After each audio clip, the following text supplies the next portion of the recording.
ಕಾಯಿಲೆ ಬಂದಾಗ ವಾಸಿ ಮಾಡ್ಕೊಳ್ಳೋದಕ್ಕೆ ಇದನ್ನು ತಿನ್ನಬೇಕು ಅದನ್ನು ತಿನ್ನಬೇಕು ಅಂತ ಒಂದಷ್ಟು ಲಿಸ್ಟ್ ಮಾಡ್ಕೋತೀವಿ. ಅದ್ರ ಜೊತೆಗೆ ಏನನ್ನ ತಿನ್ನಬಾರ್ದು ಅಂತಾನೂ ಗೊತ್ತಿರಬೇಕು. ಉದಾಹರಣೆಗೆ ನಿಮಗೆ ಥೈರಾಯ್ಡ್ ಇದೆ ಅಂತಾದರೆ ಈ 5 ಆಹಾರಗಳನ್ನು ಅಪ್ಪಿತಪ್ಪಿಯೂ ತಿನ್ನೋದಕ್ಕೆ ಹೋಗಬೇಡಿ. ಮೊದಲನೇದಾಗಿ ಸೋಯಾ ಹಾಗೂ ಸೋಯಾದಿಂದ ಮಾಡಿದ ಪ್ರಾಡಕ್ಟ್ಸ್.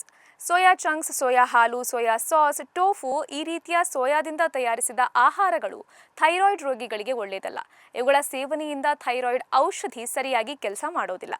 ಹಾಗೆ ಎಲೆಕೋಸು, ಹೂಕೋಸು, ಬ್ರೊಕೊಲಿಯಂತಹ ಕ್ರೂಸಿಫೆರಸ್ ತರಕಾರಿಗಳು ಕೂಡ ಥೈರಾಯ್ಡ್ ಔಷಧಿಯ ಪರಿಣಾಮವನ್ನು ಕಡಿಮೆ ಮಾಡುತ್ತವೆ. ಪ್ಯಾಕ್ ಮಾಡಿದ ಮತ್ತು ಸಂಸ್ಕರಿಸಿದ ಆಹಾರಗಳು ಥೈರಾಯ್ಡ್ ರೋಗಿಗಳಲ್ಲಿ ತೂಕ ಹೆಚ್ಚಾಗೋದಕ್ಕೆ ಕಾರಣ ಆಗುತ್ತೆ. ಇಂತಹ ಆಹಾರಗಳಲ್ಲಿ ಉಪ್ಪು, ಸಕ್ಕರೆ ಮತ್ತು ಎಣ್ಣೆಯ ಅಂಶ ಅಧಿಕವಾಗಿರೋದ್ರಿಂದ ಥೈರಾಯ್ಡ್ ಸಮಸ್ಯೆ ಇರುವವರಿಗೆ ತೂಕವನ್ನು ಕಾಪಾಡಿಕೊಳ್ಳೋದು ಕಷ್ಟ ಆಗುತ್ತೆ. ಇನ್ನು ಕಾಫಿ ಸೇವನೆ ಕೂಡ ಥೈರಾಯ್ಡ್ ರೋಗಿಗಳಿಗೆ ಒಳ್ಳೆಯದಲ್ಲ. ಅದರಲ್ಲೂ ಖಾಲಿ ಹೊಟ್ಟೆಯಲ್ಲಂತೂ ಕುಡಿಲೇಬಾರ್ದು. ಯಾಕಂದರೆ ಕಾಫಿಯಲ್ಲಿರುವ ಕೆಫೇನ್ ಅಂಶ ಥೈರಾಯ್ಡ್ ಔಷಧಿಯನ್ನು ಸಮರ್ಪಕವಾಗಿ ಕೆಲಸ ಮಾಡೋದಕ್ಕೆ ಬಿಡೋದಿಲ್ಲ. ಹಾಗಿದ್ರೂ ಕುಡಿಲೇಬೇಕು ಅನಿಸಿದ್ರೆ ಥೈರಾಯ್ಡ್ ಔಷಧಿ ತಗೊಳ್ಳೋ 1 ಗಂಟೆ ಮುಂಚೆ ಅಥವಾ ಔಷಧಿ ತಗೊಂಡು 1 ಅವರ್ ಆದಮೇಲೆ ಕುಡೀರಿ.